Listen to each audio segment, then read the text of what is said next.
Hello, आप सभी को मेरा नमस्कार। आप सब कैसे हैं?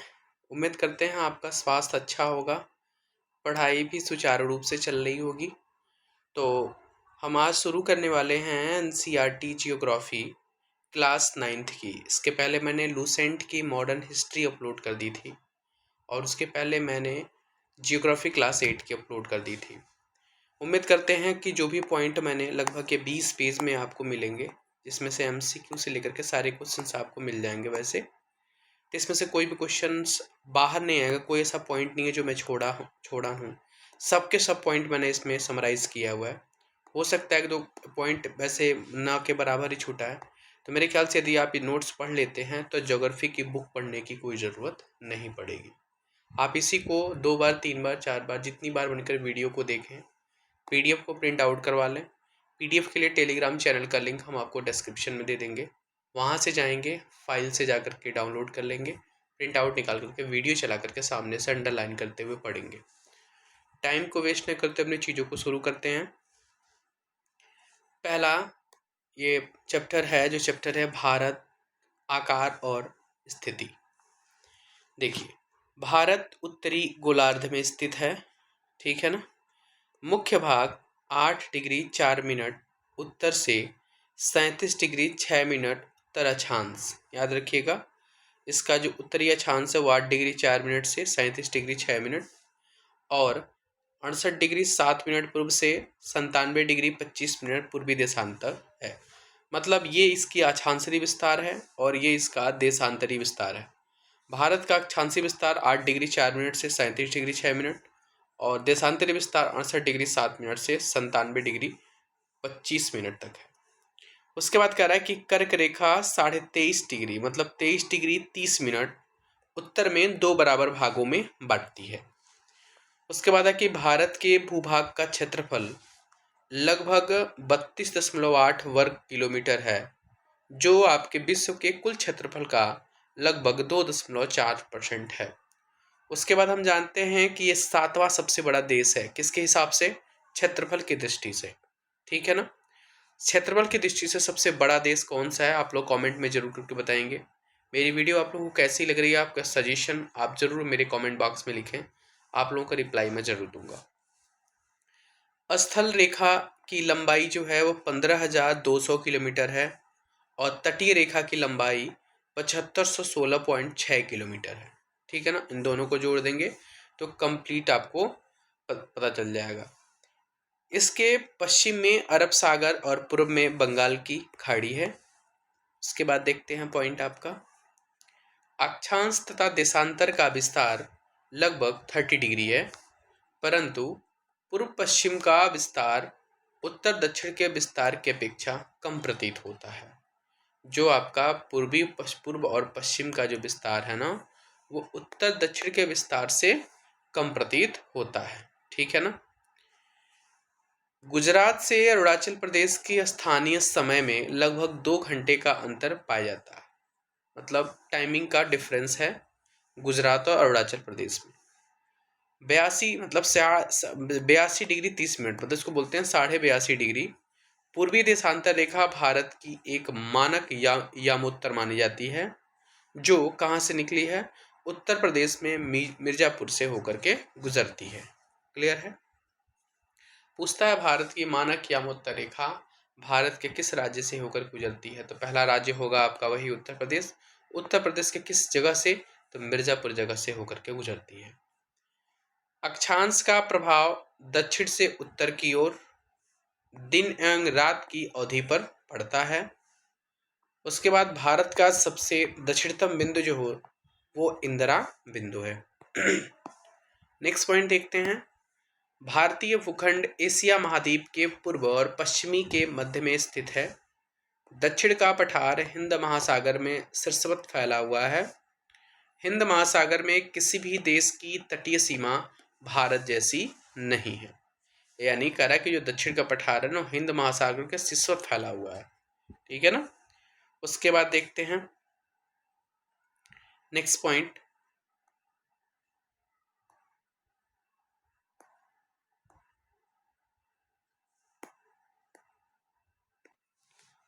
इसके बाद देखते हैं क्वेश्चंस। एक पेज आपकी जो है वो नीचे समराइज किया हुआ मैंने।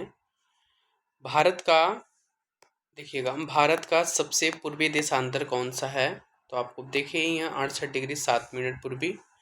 उत्तराखंड, उत्तर प्रदेश, बिहार, पश्चिम बंगाल और सिक्किम की सीमाएं किस देश को छूती हैं? तो वो है म्यांमार। ग्रीष्मावकाश में आप कावारत्ती जाना चाहते हैं तो किस क्षेत्र में जाएंगे? तो पुडुचेरी, लक्षद्वीप, कि अंडमान निकोबार की दीव। ये आप कावारत्ती जाना चाहते हैं तो आपको पता है कावारत्ती लक्षद्वीप की राजधानी है। मेरे मित्र एक ऐसे देश के निवासी हैं जिस देश की सीमा भारत के साथ नहीं लगती है। तो अफगानिस्तान की सीमा लगती है। तजाकिस्तान जस्ट उसके ऊपर पड़ता है जिसकी सीमा भारत के साथ नहीं लगती है। और आपको पता ही है कि नेपाल, बांग्लादेश, भूटान की सीमा भारत से लगती है। आते हैं चैप्टर नंबर 2 की तरफ। चैप्टर नंबर 2 है आपका भारत का भौतिक स्वरूप। चलिए, भूगर्भीय तौर पर प्रायद्वीपीय पठार पृथ्वी की सतह का प्राचीनतम भाग है। उत्तरी मैदान जलोढ़ निक्षेपों से बने हैं। प्रायद्वीपीय पठार आग्नेय तथा रूपांतरित शैलों वाली कम ऊंची पहाड़ियों और चौड़ी घाटियों से बना है। मतलब जो हमारा प्रायद्वीपीय पठार है वो किस हिस्से से मिल बना है? वो आग्नेय और रूपांतरित शैलों से मिलकर बना है। इतना जानिए।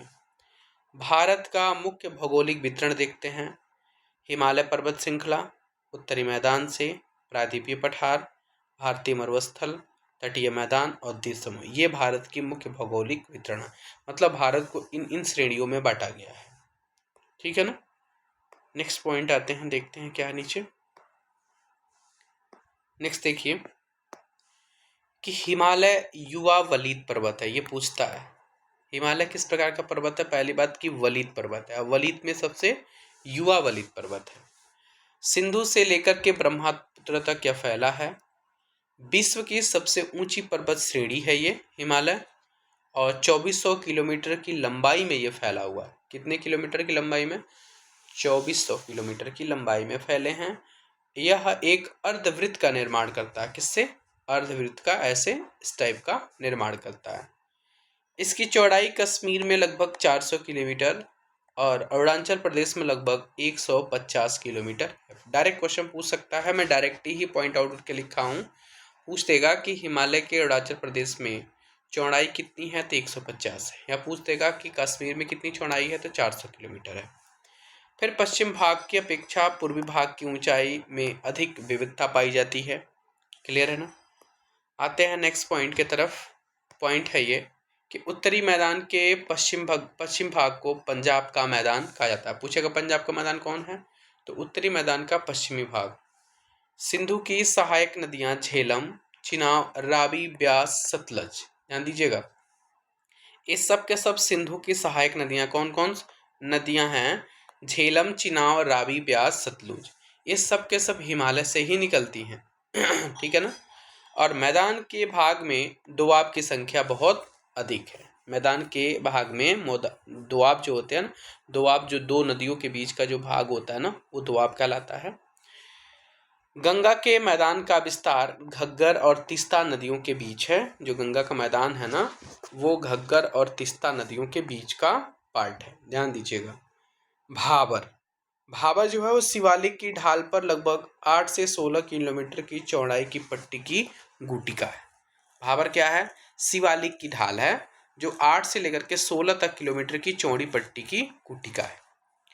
नदियों के बाढ़ वाले मैदान के ऊपर स्थित उत्तरी मैदान का विशालतम भाग, जिसको वेदिका बोलते हैं, जैसी आकृति भांगर के नाम से जानी जाती है।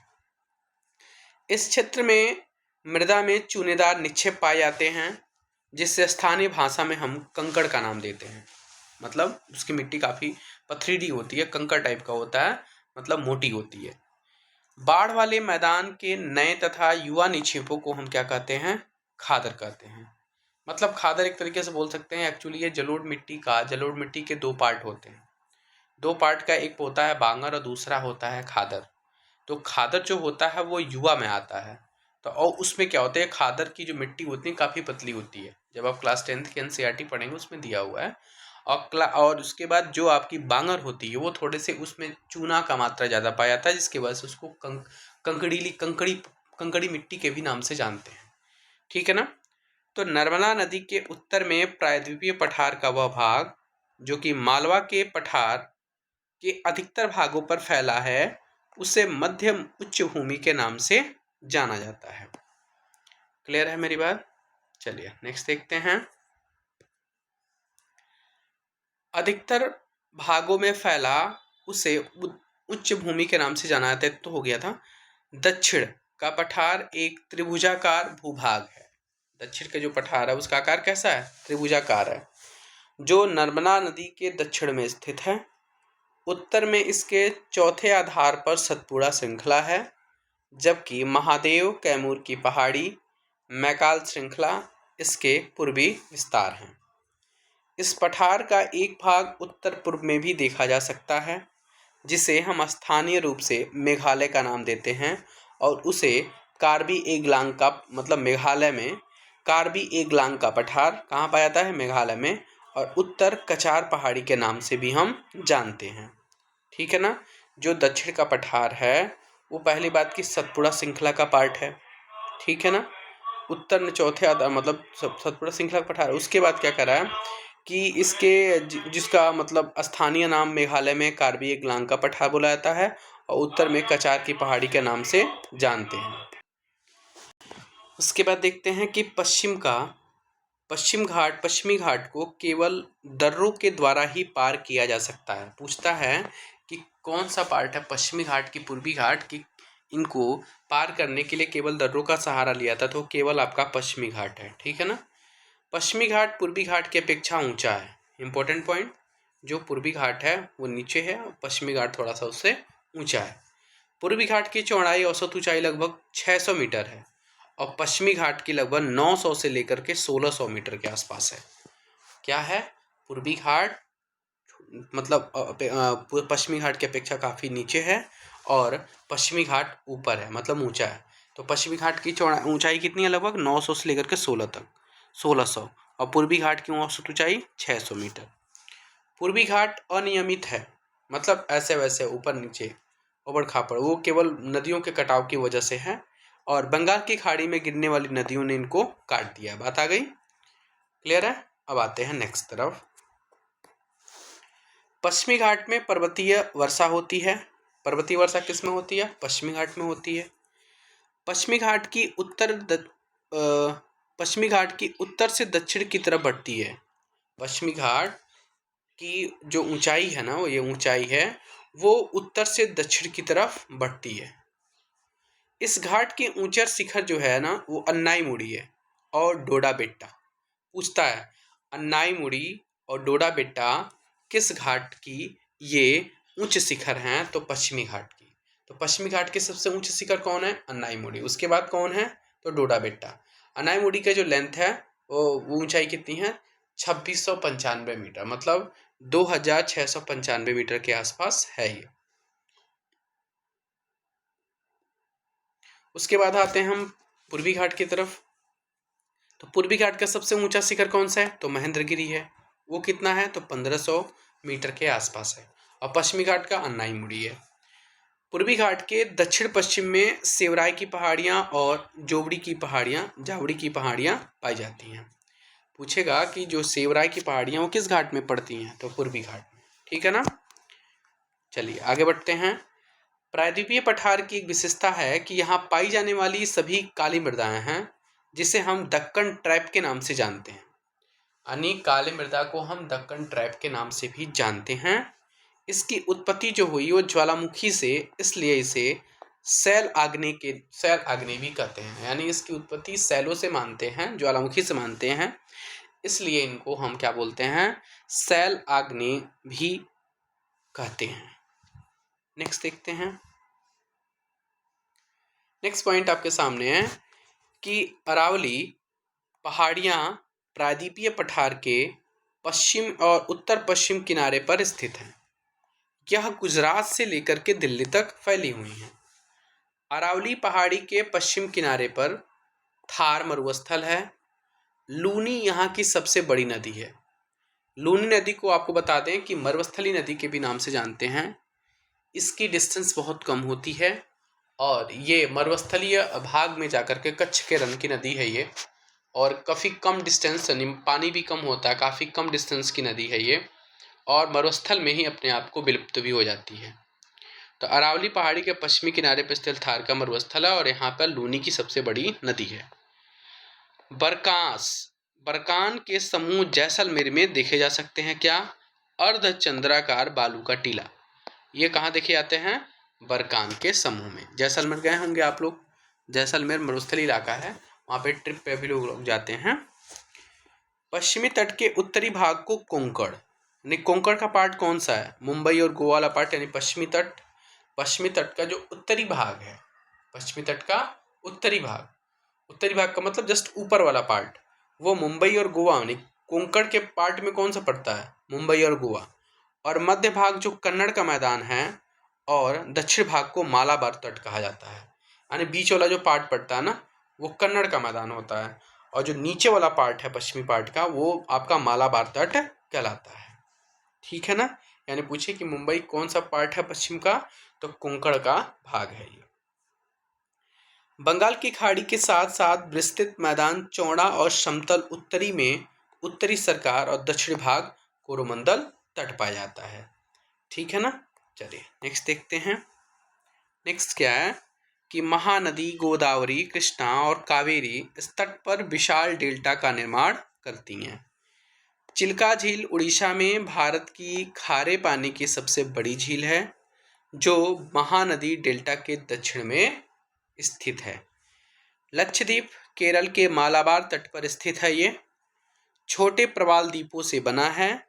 पहले इनको हम क्या बोलते हैं? लंका द्वीप, मिनिकॉय द्वीप या एमीन द्वीप के नाम से भी हम जानते थे।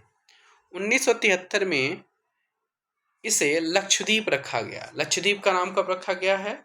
1973 में। इसी को मिनिकॉय द्वीप के भी नाम से, लंका द्वीप के नाम से, एमीन द्वीप के नाम से भी जानते हैं। यह मात्र 32 वर्ग किलोमीटर स्क्वायर में फैला हुआ है। ठीक है ना? पिटली द्वीप, जहां मनुष्य का निवास नहीं है, वहां एक पक्षी अभयारण्य है।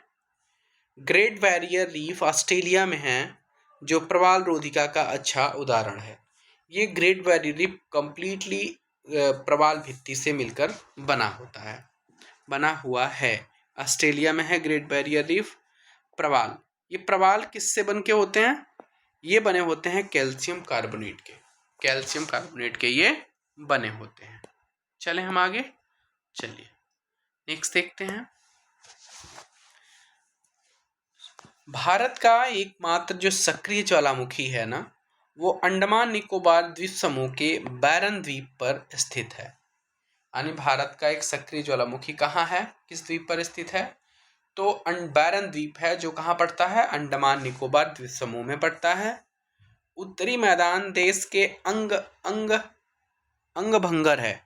ठीक है ना? और इससे रिलेटेड आपके जो MCQ हैं उसको देखते हैं। स्थलीय भाग जो 3 ओर से घिरा हो, उसको हम प्रायद्वीप बोलते हैं।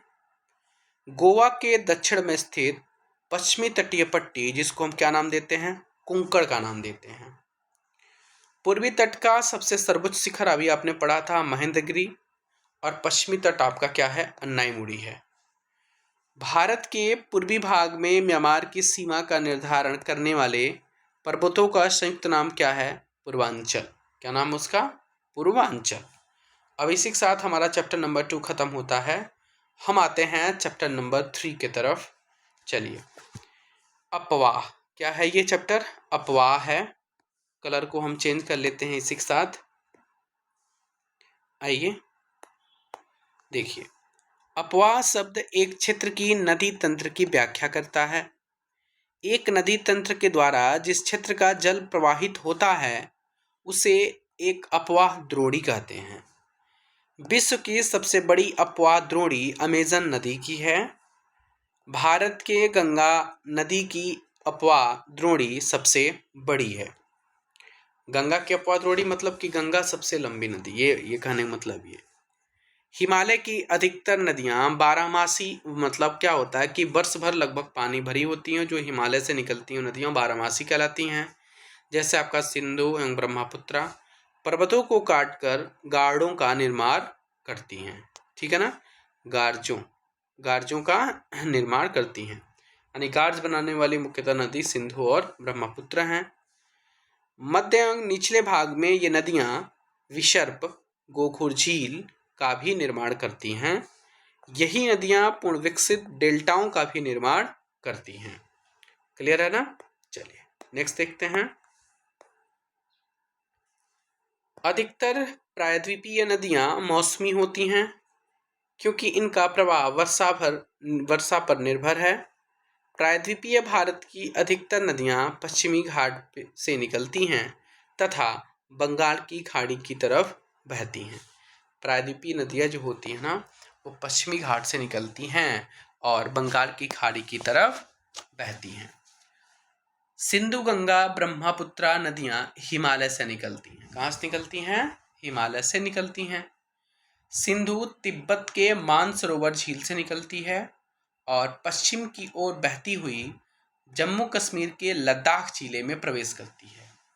मतलब भारत में सिंधु नदी कहाँ प्रवेश करती है? कश्मीर के लद्दाख जिले में। कहाँ से निकलती है? तो तिब्बत के मानसरोवर झील से निकलती है। इसकी जो सहायक नदियां हैं ना, वो देखते हैं। जास्कर है, नुब्रा है, श्योक है और हुंजा है। आपके ऑप्शन में आ जाएगा, इनमें से बताइए कौन सी नदी सहायक नदी नहीं है सिंधु की। इसमें से जास्कर, न्यूब्रा, श्योक, हुंजा के अलावा और भी कोई ऑप्शन दे देगा। सिंधु नदी बलूचिस्तान तथा गिलगित से बहते हुए अटक में अपने पर्वतीय क्षेत्र से बाहर निकलती है। ठीक है ना? उसके बाद सतलुज, रावी, ब्यास, चिनाब, झेलम आपस में मिलकर पाकिस्तान में मिठान कोट के साथ पास सिंधु नदी में आकर के सभी नदियां मिल जाती हैं। मतलब कह सकते हैं जो नदी इसके साथ मिल रही है, ये सभी के सभी नदियां भी आपकी सिंधु नदी की सहायक नदियां हैं। कौन कौन? सतलज, रावी, ब्यास, चिनाब, झेलम। ठीक है ना? और वो तो आपने पढ़ा ही है, सहायक नदी जास्कर, नुब्रा, श्योक और हुंजा। ठीक है ना? चलिए आगे बढ़ते हैं। आगे क्या है? 2900 किलोमीटर लंबी नदी सिंधु नदी विश्व की लंबी नदियों में से एक है। 2900 किलोमीटर है, सोचिए। ब्रह्मपुत्र की लंबाई कितनी है? 2900 किलोमीटर, जो विश्व की सबसे लंबी नदियों में से एक है। सिंधु जल समझौता संधि के अनुच्छेद 1960, मतलब 1960 में सिंधु जल समझौता हुआ, भारत और पाकिस्तान के बीच में हुआ था। इसमें क्या हुआ कि भारत इस नदी प्रक्रम में संपूर्ण जल का केवल 20% उपयोग पंजाब, हरियाणा, राजस्थान के दक्षिण पश्चिमी भागों में सिंचाई के लिए करते हैं। क्लियर है ना? फिर देखते हैं क्वेश्चन, अगला पॉइंट है आपके सामने कि गंगा की मुख्य धारा भागीरथी गंगोत्री हिमानी से निकलती है तथा अलकनंदा उत्तराखंड के देवप्रयाग में इससे मिलती है। हरिद्वार के पास पर्वतीय भाग को छोड़ मैदानी भाग में प्रवेश करती है। इससे मिलने वाली नदियां जो हैं वो यमुना, घाघरा, गंडक तथा कोसी हैं। ये बात हमारी गंगा की हो रही है। ठीक है ना? नेक्स्ट पार्ट देखते हैं। नेक्स्ट पॉइंट है कि हरिद्वार के पास पर्वतीय भाग को छोड़ मैदानी भाग में प्रवेश करती हैं और इसकी जो नदियां हैं यमुना, घाघरा, गंडक तथा कोसी हैं। ये तो मैंने पढ़ लिया था। उसके बाद न्यू पॉइंट है, यमुना यमुनोत्री हिमानी से गंगा के दाहिने किनारे के समांतर बहती है तथा इलाहाबाद में गंगा में आकर के मिल जाती है। घाघरा, गंडक तथा कोसी नेपाल हिमालय से निकलती हैं। प्रायद्वीपीय, ध्यान दीजिए कौन कौन से नेपाल हिमालय से निकल नदियां हैं? घाघरा है, गंडक है और कोसी है। ठीक है ना? फिर आपका प्रायद्वीपीय उच्च भूमि से आने वाली मुख्य सहायक नदियां आपकी चंबल, बेतवा, सोन हैं। ये अर्धशुष्क क्षेत्रों में से निकलती है। नेक्स्ट पॉइंट आपका है कि प्रायद्वीपीय उच्च भूमि से आने वाली मुख्य सहायक नदियां चंबल, बेतवा, सोन हैं। ये अर्ध शुष्क क्षेत्रों से निकलती है। गंगा पूर्व दिशा में पश्चिम बंगाल के फरक्का तक बहती है। कहाँ? पश्चिम बंगाल के फरक्का तक ये जाती है।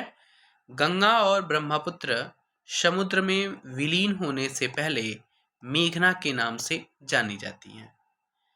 इन नदियों द्वारा बनाए गए डेल्टा सुंदरबन डेल्टा के नाम से जाना जाता है। यानी सुंदरबन डेल्टा किन नदियों के द्वारा बनाया गया है? तो गंगा और ब्रह्मपुत्र, और इन्हीं के संगम को हम मेघना के नाम से जानते हैं। ठीक है ना? गंगा और ब्रह्मपुत्र जब विलीन होती है समुद्र में, उससे पहले इनको हम मेघना के नाम से जानते हैं। सुंदरबन डेल्टा विश्व का सबसे बड़ा और तेजी से वृद्धि करने वाला डेल्टा है, और यहीं पर रॉयल बंगाल टाइगर भी पाए जाते हैं। गंगा की लंबाई देखें तो 2500 किलोमीटर के आसपास है। अंबाला नगर सिंधु तथा गंगा नदी के तंत्रों के बीच जल विभाजक पर स्थित है। सिंधु और गंगा नदियों के जल तंत्र को विभाजित करने वाला नगर अंबाला नगर है। अंबाला कहाँ पड़ता है? कमेंट करके आप लोग बताएंगे। नेक्स्ट पॉइंट आपके सामने है कि प्रति 6 किलोमीटर की दूरी पर ढाल में गिरावट लगभग 1 मीटर है। गंगा विसर्प का निर्माण करती है। ब्रह्मपुत्र नदी तिब्बत के मानसरोवर झील के पूर्व तथा सिंधु एवं सतलज के स्रोतों के काफी नजदीक से निकलती है।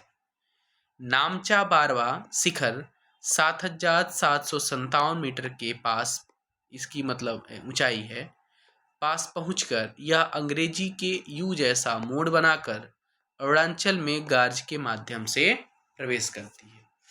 ये आपके ब्रह्मपुत्र नदी के बारे में है। ठीक है ना?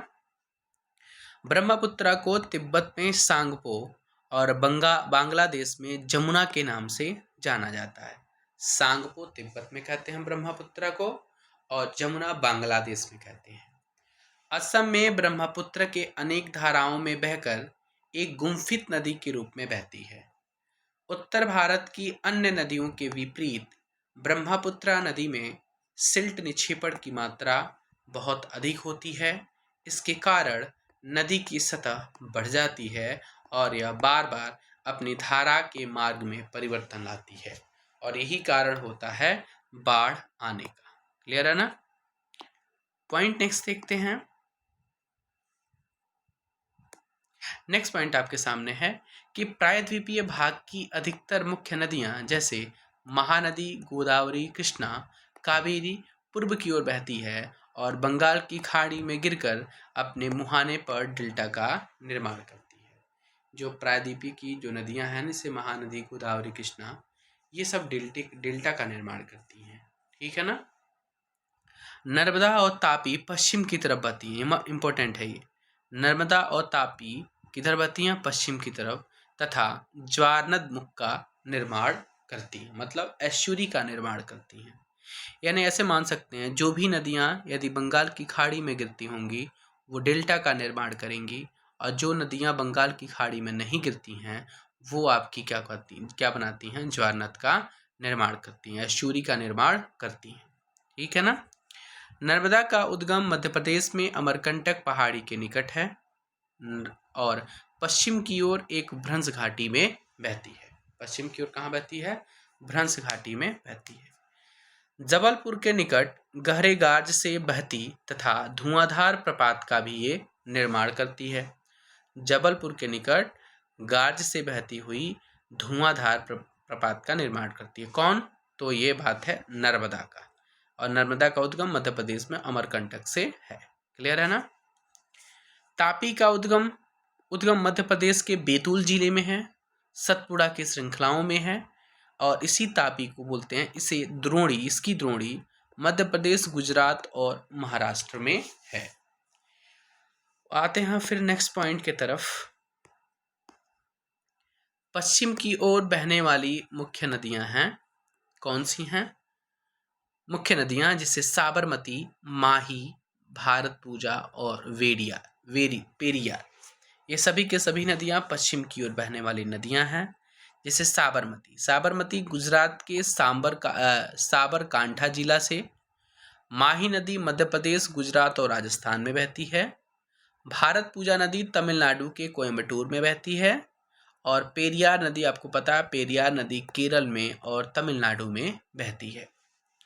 गोदावरी सबसे बड़ी प्रायद्वीपीय नदी है, महाराष्ट्र के नासिक जिले में पश्चिमी घाट की ढालों से निकलती है ये। इसकी लंबाई लगभग 1500 किलोमीटर के आसपास है और बंगाल की खाड़ी में गिरती है। इसकी द्रोणी महाराष्ट्र में 50% लगभग मध्य प्रदेश, उड़ीसा और आंध्र प्रदेश में स्थित है। कौन? गोदावरी। इसकी सहायक नदियां देखते हैं तो पूर्णा है, वर्धा है, प्राणहिता है, माजरा है, वेनगंगा है और पेनगंगा है। इस सब के सब गोदावरी की सहायक नदियां हैं। गोदावरी को दक्षिण गंगा के नाम से भी हम जानते हैं। गोदावरी को दक्षिण गंगा के नाम से जानते हैं। अब आते हैं नेक्स्ट पॉइंट की तरफ।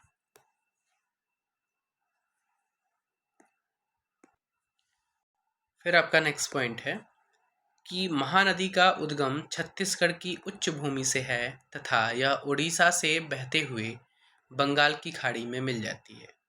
इसकी लंबाई लगभग 860 किलोमीटर है। कृष्णा नदी के बारे में बात करें तो कृष्णा नदी महाराष्ट्र के पश्चिमी घाट में महाबालेश्वर के निकट एक स्रोत से निकलती है जो 1400 किलोमीटर बहकर बंगाल की खाड़ी में गिर जाती है। उसके बाद पॉइंट है तुंगभद्रा, कोयना, घाटप्रभा, मूसी तथा भीमा, इस टाइप की कुछ जो सहायक नदियां हैं यह महाराष्ट्र, कर्नाटक और आंध्र प्रदेश में फैली हुई हैं। कावेरी पश्चिमी घाट के ब्रह्मगिरी श्रृंखला से निकलती है, कावेरी के बारे में बात हो रहा है, तथा तमिलनाडु के कुडलूर के दक्षिण में बंगाल की खाड़ी में मिल जाती है। इसकी लंबाई लगभग 760 किलोमीटर है। इसकी प्रमुख सहायक नदियां अमरावती, भवानी, हेमावती तथा कामिनी है। यह तमिलनाडु, केरल और कर्नाटक में फैली हुई है। क्लियर है? नेक्स्ट देखते हैं। ये जो पॉइंट है ना वो डेटा टाइप के हैं, आपको याद करना बहुत ज़रूरी है। नेक्स्ट पॉइंट देखते हैं। नेक्स्ट पॉइंट आपके सामने है कि भारत में दूसरा सबसे बड़ा जलप्रपात कावेरी नदी बनाती है। इसे शिव समुद्रम के नाम से जाना जाता है। प्रताप द्वारा उत्पादित विद्युत मैसूर, मंगलौर, कोलार, स्वर्ण क्षेत्र के प्रदान की जाती है। प्रताप द्वारा उत्पादित विद्युत मैसूर, बंगलौर, कोलार और आपका स्वर्ण क्षेत्र को प्रदान की जाती है। प्रपात है, जो प्रपात से उत्पादित जो भी बिजली होती है ना, उसके द्वारा जो बिजली मतलब उत्पादित होती है वो इन क्षेत्रों में प्रदान की जाती है। जो शिव समुद्रम है वो कर्नाटक में है, ठीक है ना। भारत का सबसे बड़ा जलप्रपात ऊंचिकल जलप्रपात कर्नाटक के शिमोगा जिले में स्थित है, जिसकी ऊंचाई करीब 455 मीटर है, ठीक है। ऊंचिकल जलप्रपात कहाँ है? कर्नाटक। भारत का सबसे बड़ा जलप्रपात। बड़े आकार वाली झीलों को समुद्र कहा जाता है, जैसे कैस्पियन, मृतसागर, अरल सागर, इस टाइप के। एक विसर्प नदी बाढ़ वाले क्षेत्रों में कटकर गोखूर झील का निर्माण करती है। स्पीड तथा बार, इसको रोधिका नाम देते हैं, तटीय क्षेत्रों में लैगून का निर्माण करते हैं, जैसे चिल्का झील, पुलिकट झील और कलेरी झील। ये सब के सब क्या करती हैं? आपके विसर्प नदी बाढ़ वाले क्षेत्रों में कटकर गोखूर झील का निर्माण करते हैं। क्लियर है ना? नेक्स्ट पॉइंट देखते हैं। नेक्स्ट पॉइंट आपके सामने है कि सांभर झील राजस्थान में है। किस टाइप का है? ये लवड़ी झील की झील है। ये मतलब इसकी पानी काफ़ी खारा होता है। मीठे पानी की अधिकांश झीलें लगभग हिमालय क्षेत्र में ही बहती हैं। जम्मू और कश्मीर की वुलर झील भूगर्भीय झील है और डल झील, भीमताल, नैनीताल, लोकताल तथा बड़ा पानी झीलें, इस सब के सब मीठी पानी की झीलें हैं। देश में नदी सफाई कार्यक्रम का शुभारंभ 1985 में गंगा एक्शन प्लान के साथ आरंभ हुआ। 1995 में राष्ट्रीय नदी संरक्षण योजना NRCP के तहत अन्य नदियों को जोड़ने के लिए गंगा कार्य योजना का विस्तार हुआ। अब ये चैप्टर आपका फिनिश होता है। इससे आपके एमसीक्यू रिलेटेड जो 2-3 क्वेश्चन है उनको देखते हैं। ये हैं आपके वुलर झील। वुलर झील कहाँ पड़ता है? तो वुलर झील अभी पढ़ा है आपने जम्मू कश्मीर में। नर्मदा नदी का उद्गम कहाँ है? तभी पढ़ा आपने अमरकंटक में। लवड़ीय झील का है एक प्रकार की, तो सांभर है, सांभर झील, सांभर। उसके बाद प्रायद्वीपीय भारत की सबसे बड़ी नदी कौन सी है? तो गोदावरी नदी है। चैप्टर नंबर 4 की तरफ बढ़ते हैं। चैप्टर नंबर 4 है जलवायु। क्लियर है? चलिए देखते हैं। मानसून शब्द व्युत्पत्ति अरबी शब्द मौसीम से हुई है। किससे हुई है? मौसीम से। भारत की जलवायु को मानसूनी जलवायु कहा जाता है। एशिया में इस प्रकार की जलवायु मुख्यतः दक्षिण तथा दक्षिण पूर्व में पाई जाती है। गर्मियों में जम्मू कश्मीर के पहलगाम में तापमान लगभग 20 डिग्री सेल्सियस से तथा सर्दी की रात में जम्मू कश्मीर में द्रास का तापमान -45 डिग्री सेल्सियस तक हो जाता है। आपका सबसे ठंडा स्थान है द्रास का, जम्मू कश्मीर में पड़ता है, जहाँ टेम्परेचर -45 डिग्री सेल्सियस हो जाता है रात में। थार का मरुस्थल दिन में लगभग 50 डिग्री सेल्सियस टेम्परेचर रहता है वहाँ पे, और रात में लगभग 15 डिग्री सेल्सियस टेम्परेचर रहता है। वार्षिक वर्षण में भिन्नता मेघालय में 400 सेंटीमीटर से लेकर के लद्दाख और पश्चिमी राजस्थान में यह 10 सेंटीमीटर से भी कम होता है। कहने का मतलब कि मेघालय में मैक्सिमम वर्षा 400 सेंटीमीटर और सबसे कम राजस्थान के इलाके में लगभग 10 सेंटीमीटर से भी कम बारिश होती है। यानी यही वर्षा का अंतर वार्षिक वर्षण में भिन्नता दिखलाता है। उसके बाद है आपका पॉइंट कि तमिलनाडु के तट पर अधिकतर वर्षा अक्टूबर और नवंबर माह में होती है, और यहाँ पर वर्षा लौटते हुए मानसून के कारण होती है, लगभग अक्टूबर, नवंबर, दिसंबर में। उत्तर मैदान में वर्षा की मात्रा सामान्यतः पूर्व से पश्चिम की ओर बढ़ती जाती है, और किसी भी क्षेत्र की जलवायु को नियंत्रित करने वाले लगभग 6 प्रमुख कारक होते हैं। वे कारक कौन से हैं? अक्षांश है, तुंगता मतलब ऊंचाई है, वायुदाब है, समुद्र से दूरी है, महासागरीय धाराएं हैं, और उसी से महासागरीय धाराएं तथा उच्चावच लक्षण है। इन सभी लक्षणों को आप याद रखेंगे। पॉइंट आ सकता है कि इसमें से कौन सी हैं जो जलवायु को नियंत्रित करने वाले कारक नहीं है। क्लियर है? तापमान विषुवत वृत्त से ध्रुवों की ओर घटता जाता है। जैसे हम विषुवत से लेकर के ध्रुवों की ओर बढ़ते हैं तो तापमान नीचे की तरफ आता रहता है, मतलब टेम्परेचर घटता जाता है। जब कोई व्यक्ति पृथ्वी की सतह से ऊंचाई की ओर जाता है तो वायुमंडल की सघनता कम हो जाती है और तापमान घटता जाता है। मेरी बात समझ गए? जैसे जैसे आप ऊपर चलते जाएंगे वैसे वैसे वायुमंडल की सघनता कम होती जाएगी और वहां पर टेम्परेचर डाउन होता जाएगा।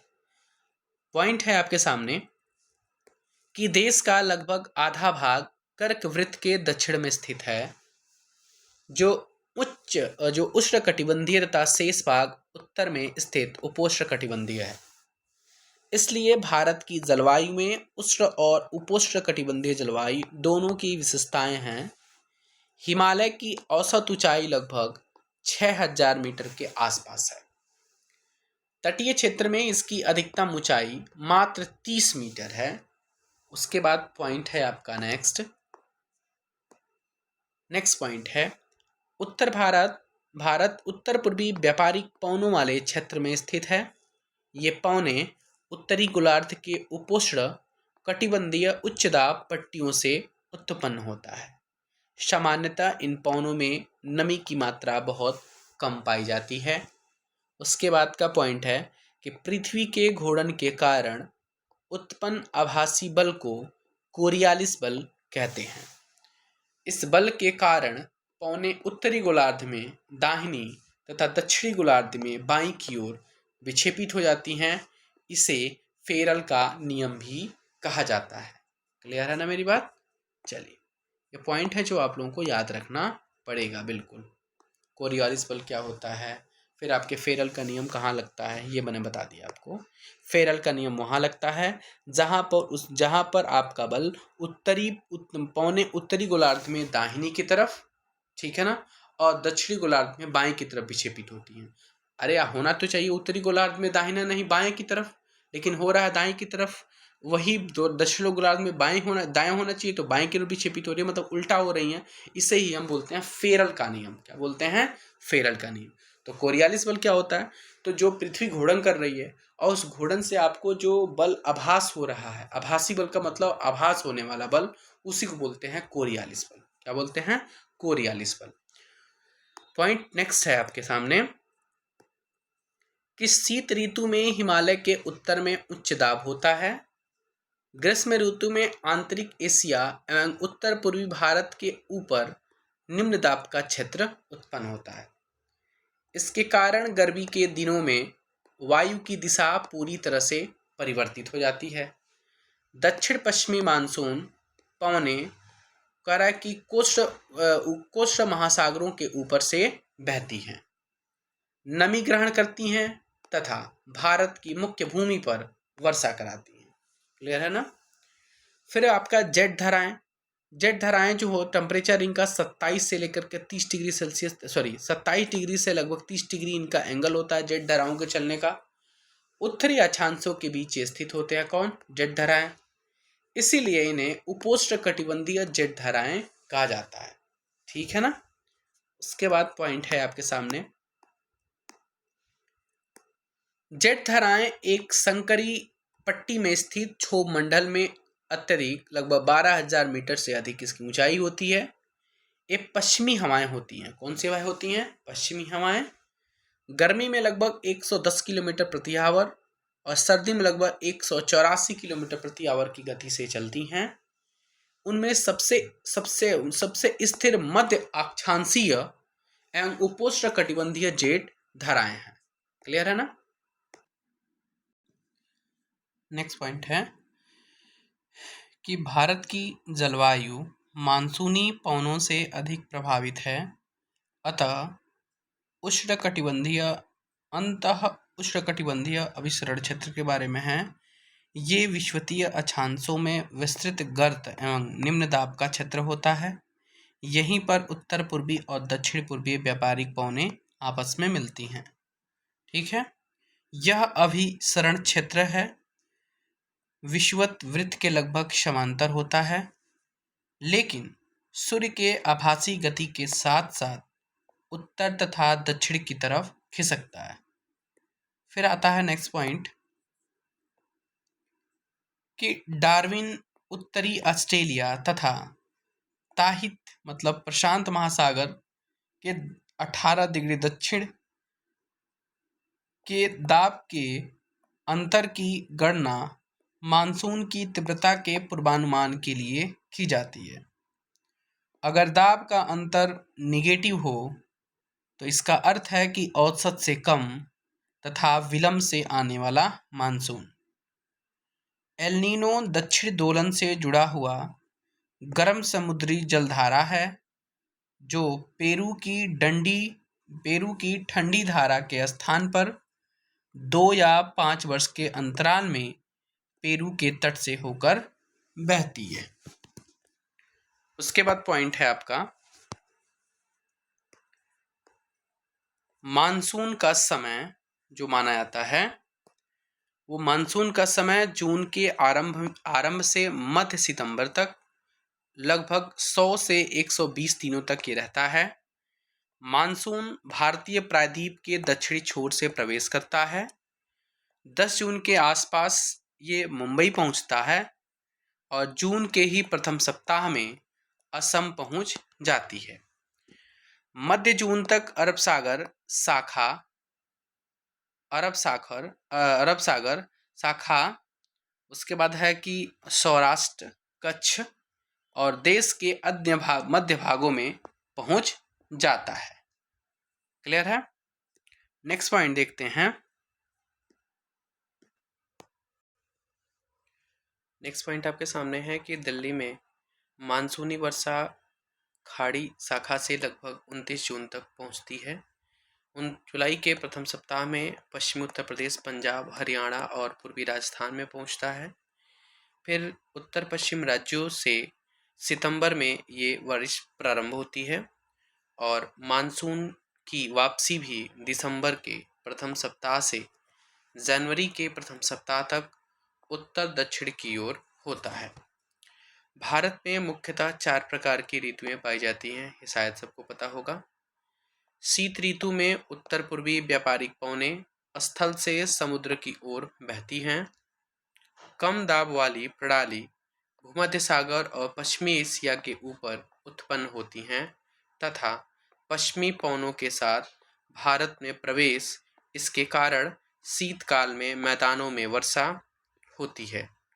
शीतकाल में वर्षा महावट के नाम से जाना जाता है। ये रबी फसल के महत्वपूर्ण ये रबी फसल के लिए काफ़ी महत्वपूर्ण होती है। कौन सी? महावट। देश की उत्तरी भाग में ग्रीष्मकाल में तापमान में वृद्धि होती है तथा वायुदाब में कमी होती है। क्लियर है ना? चलिए, हम पहुंच गए हैं पेज नंबर 11 पे। हमारे पास 9 पेज और हैं, ठीक है ना? वीडियो काफ़ी लंबी नहीं होगी, मैक्सिमम 1 से सवा घंटे की वीडियो होगी ये। चलिए, अब देखते हैं नेक्स्ट पॉइंट। कह रहा है कि लू धूल भरी गर्मी और शुष्क पवनें जो कि दिन के समय भारत के उत्तर और उत्तर पश्चिम क्षेत्रों में चलती है। आप लोग देखेंगे गर्मी के मौसम में ना, जब बहुत तेज धूप पड़ती है ना, तो लू का मतलब होता है कि गर्मी विशेष रूप से सूर्य की किरणें काफी तेज पड़ने लगती हैं शरीर पे, ठीक है ना? अब देखिए, बैसाख बैसाख के महीने बैसाख के महीने यही धूल भरी आंधियां, पश्चिम बंगाल में इसे काल बैसाखी के नाम से जाना जाता है।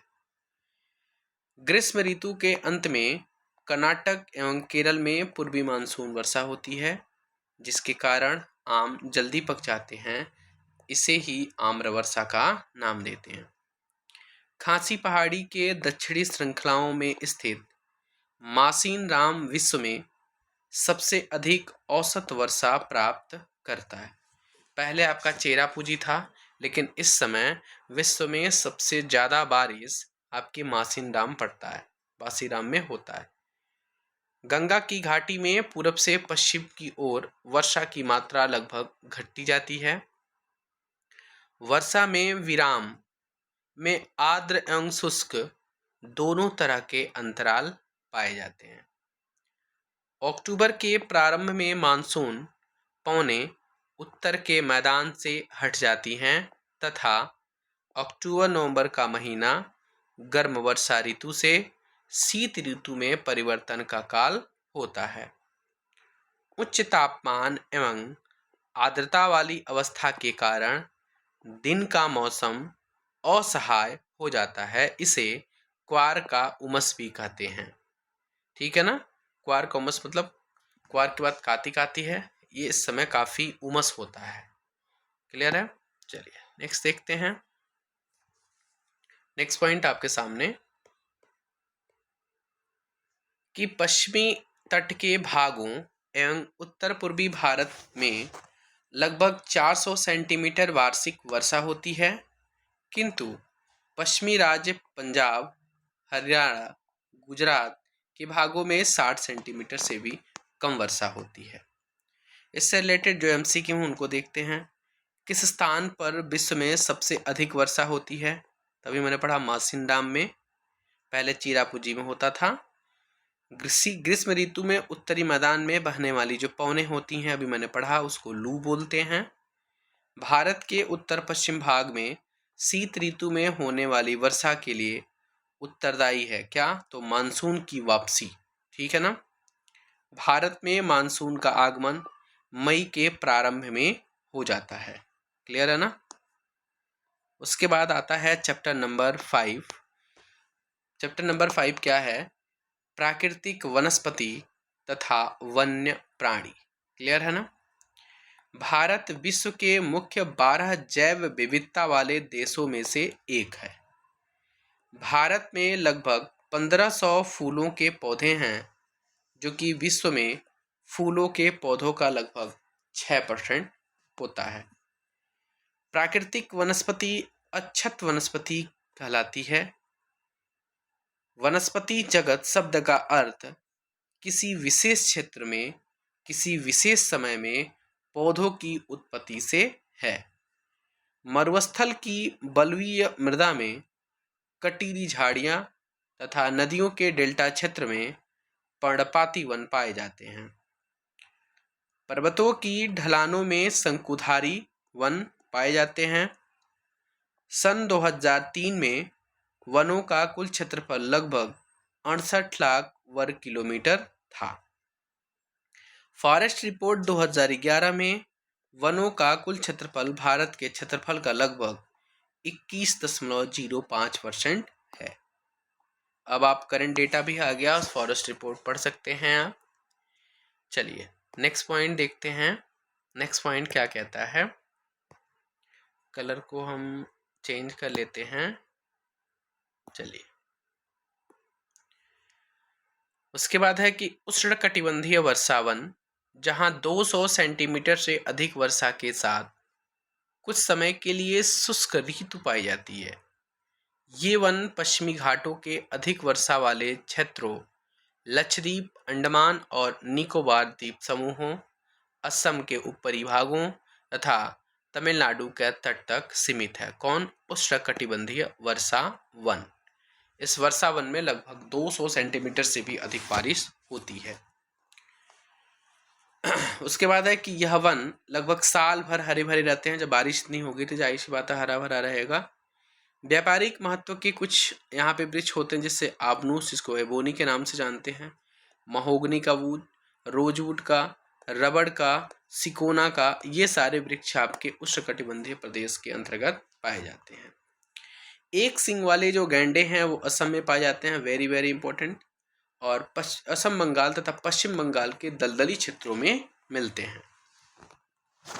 उसके बाद पॉइंट है आपका कि उष्ण पर्णपाती वन, कटिबंधीय पर्णपाती वन भारत में सबसे बड़े क्षेत्र में फैले हुए हैं।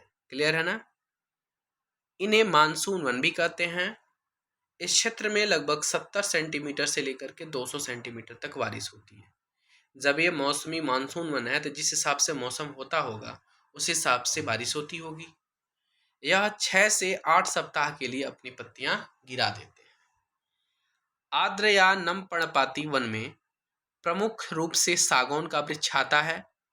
बांस, साल, शीशम, चंदन, रबर, कुसुम, अर्जुन, सहतूत, ये सब के सब आपके इसी के अंतर्गत आते हैं। उसके बाद पॉइंट है आपका, ये देश के पूर्वी भागों, उत्तर पूर्वी राज्यों, झारखंड, छत्तीसगढ़, पश्चिमी घाटों के पूर्वी ढालों में पाए जाते हैं। नेक्स्ट पॉइंट है कि शुष्क पर्णपाती वन, जिसमें वर्षा 70 सेंटीमीटर से लेकर के 100 सेंटीमीटर, बिहार तथा उत्तर प्रदेश का मैदानी भाग है। कह रहा है कि प्रमुख वृक्ष इसके अंतर्गत कौन कौन से होते हैं। पीपल है, साल है, नीम है, सागौन है, ये सब के सब शुष्क पर्णपाती वन के अंतर्गत पाए जाते हैं। बिहार और उत्तर प्रदेश का मैदानी इलाका पाया जाता है इसमें। उसके बाद पॉइंट है कि कटीले वन झाड़ियों वाले क्षेत्र में 70 सेंटीमीटर से भी कम वर्षा होती है। देश के उत्तर पश्चिम भागों में पाई जाती है। गुजरात, राजस्थान, मध्य प्रदेश, उत्तर प्रदेश और हरियाणा का अर्धशुष्क क्षेत्र इसके अंतर्गत आता है। अकासिया, जिसको हम खजूर, अकासिया हो गया, खजूर हो गया, यूरोफोबिया हो गया, नागफनी हो गया, इस टाइप के पादप इसकी का अंतर्गत पाए जाते हैं। इनकी जड़ें काफ़ी लंबी होती हैं और जड़ी लंबी होने का रीजन पानी की तलाश में चारों ओर फैली होना है। पानी की तलाश में इनकी जड़ें बहुत दूर तक चली जाती हैं, जिससे इनकी जड़ें लंबी होती चली जाती हैं। ठीक है ना? चलिए अब आते हैं नेक्स्ट पॉइंट की तरफ। नेक्स्ट पॉइंट आपके सामने है कि 1000 मीटर से 2000 मीटर तक की ऊंचाई वाले क्षेत्रों में आर्द्र शीतोष्ण कटिबंधीय वन पाए जाते हैं। 3600 मीटर से अधिक ऊंचाई पर शीतोष्ण कटिबंधीय वनों तथा घास के मैदानों का स्थान अल्पाइन वनस्पति ले लेती है। सिल्वर फर, जूनिपर, पाइन व आपके वर्च मुख्य वृक्ष इसके अंतर्गत आते हैं। अधिक ऊंचाई वाले भागों में मांस, लीचन घास, टुंड्रा वनस्पति का भाग है। इन पर्वतीय वनों में प्रायः कश्मीरी महामृग, चित्रा हिरण, याक, हिम तेंदुआ, रिक्ष और आइस पैक्स, लाल पंडा इत्यादि पाए जाते हैं। मैंग्रोव वन वनस्पति तटवर्ती क्षेत्रों में जहां ज्वार भाटा आते हैं वहां की सबसे महत्वपूर्ण वनस्पति है ये।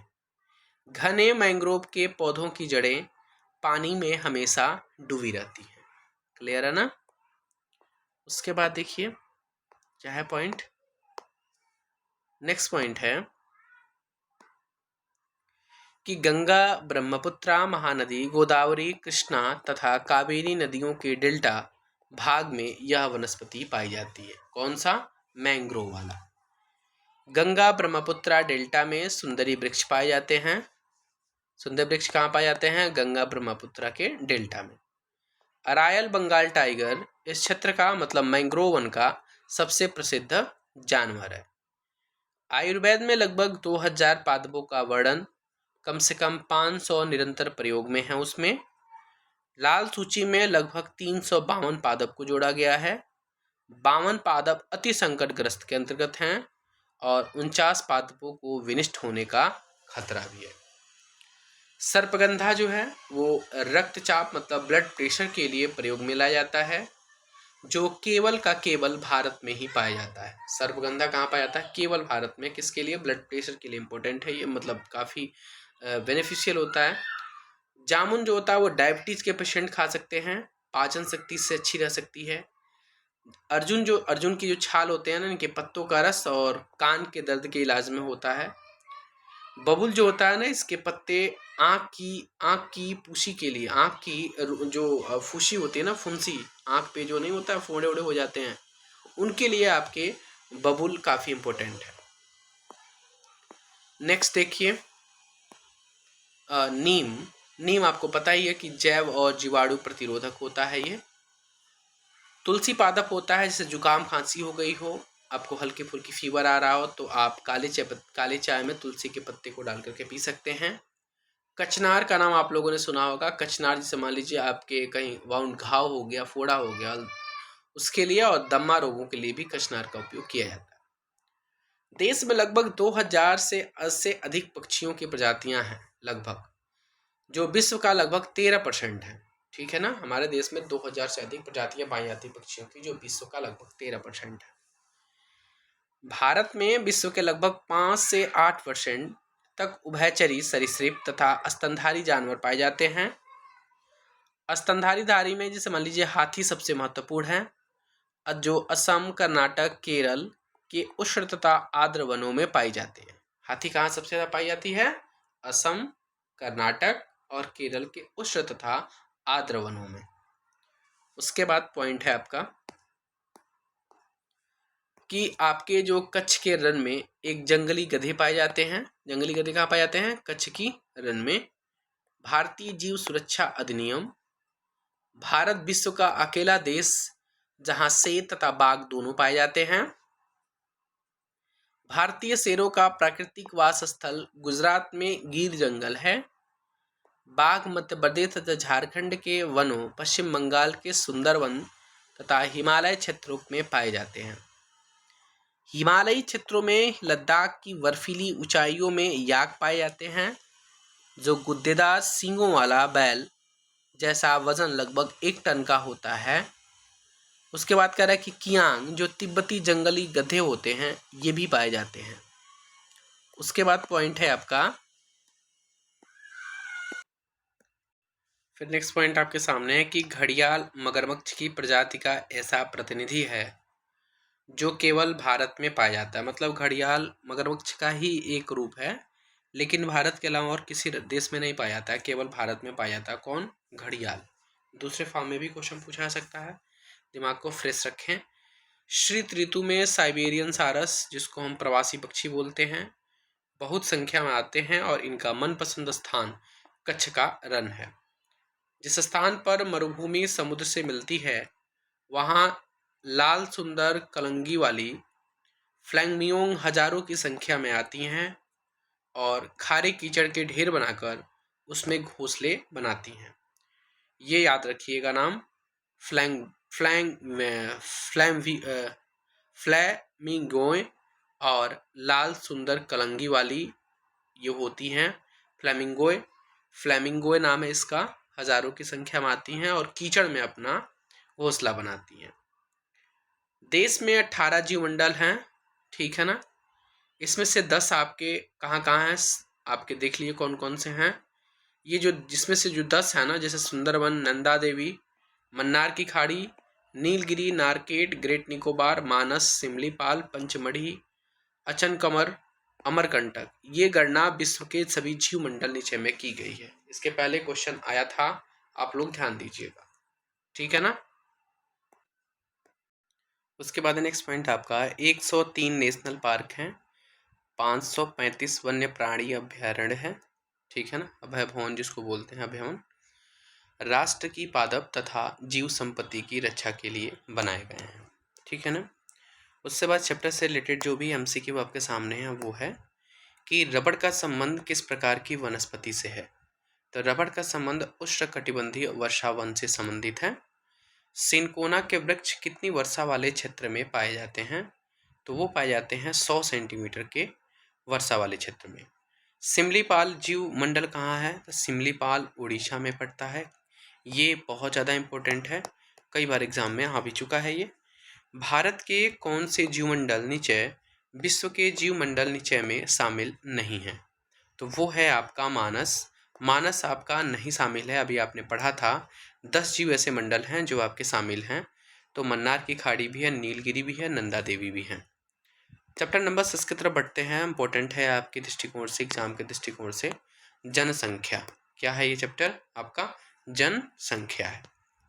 मार्च 2011 तक भारत की जनसंख्या 12.106 लाख थी, मतलब 12 लाख नहीं थी, मतलब 1 अरब लगभग इतनी थी, जो विश्व की कुल जनसंख्या का लगभग 17.5% है। भारत का क्षेत्रफल लगभग 32.8 लाख वर्ग किलोमीटर है, जो विश्व की स्थलीय भूभाग का 2.4% है। भारत में सबसे पहले 1872 में जनगणना हुई थी। 1881 में पहली बार संपूर्ण जनगणना की जा चुकी और 1881 से ही इसे प्रतिवर्ष 10 वर्ष पर जनगणना की जाती है। नेक्स्ट पॉइंट है आपके सामने कि अधिक जनसंख्या वाला जो राज्य है उत्तर प्रदेश, कुल जनसंख्या का लगभग 16% हिस्सा निवास करता है वहाँ पर। लक्षद्वीप में केवल 64,429 लोग ही निवास करते हैं। भारत की आधी आबादी केवल 5 राज्यों में है, जैसे उत्तर प्रदेश, महाराष्ट्र, बिहार, पश्चिम बंगाल, आंध्र प्रदेश। इन 5 राज्यों में भारत की आबादी आधी है और आधी आबादी अन्य बचे राज्यों में है। क्षेत्रफल की दृष्टि से राजस्थान सबसे बड़ा, जिसकी आबादी भारत की कुल जनसंख्या का केवल 5.5% है। प्रति इकाई क्षेत्रफल में रहने वाले लोगों की संख्या को जनसंख्या घनत्व कहते हैं। 1 किलोमीटर स्क्वायर एरिया में जितने लोग रहते होंगे उसको जनसंख्या घनत्व कहेंगे। कहने का मतलब ये है, केवल बांग्लादेश और जापान का जनसंख्या घनत्व भारत से अधिक है, वरना भारत का जनसंख्या घनत्व सभी देशों से ज़्यादा है।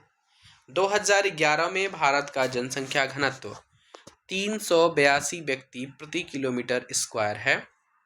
उसके बाद पॉइंट है कि बिहार का जनसंख्या घनत्व 1102 है। कितना है? 1102। वही अरुणाचल प्रदेश का मात्र 17 है। आंध्र प्रदेश के पुनर्गठन के बाद 2 जून 2014 को तेलंगाना भारत का 29वां राज्य बना। दक्षिण में केरल का जनसंख्या घनत्व बहुत अधिक है, लगभग 860 के आसपास है और केरल का साक्षरता दर भी आपको पता आपके भारत का सबसे ज़्यादा है। उसके बाद है जनसंख्या वृद्धि का अर्थ क्या होता है कि किसी विशेष समयांतराल में, जैसे 10 वर्षों के भीतर किसी देश का राज्य का निवासियों की संख्या में परिवर्तन होना। निरपेक्ष वृद्धि का मतलब होता है, कैसे निकालते हैं कि बाद की जनसंख्या माइनस पहले की जनसंख्या। भारत की आबादी 1951 में लगभग 3.61 लाख से बढ़कर 2011 में 12.100 लाख हो गई थी। उसके बाद 1951 में 1951 से 1981 तक जनसंख्या की वार्षिक वृद्धि नियमित रूप से बढ़ रही थी, जो 3.610 से लगभग 6.83 लाख हो गई। 1981 में वृद्धि दर धीरे धीरे कम होने लगी है। उसके बाद 1990 में कुल जनसंख्या 1.82 लाख की वृद्धि हुई। 2045 तक भारत चीन को पीछे विश्व का सबसे अधिक आबादी वाला देश बन सकता है। ये तो अभी बन गया 2028-29 तक ही।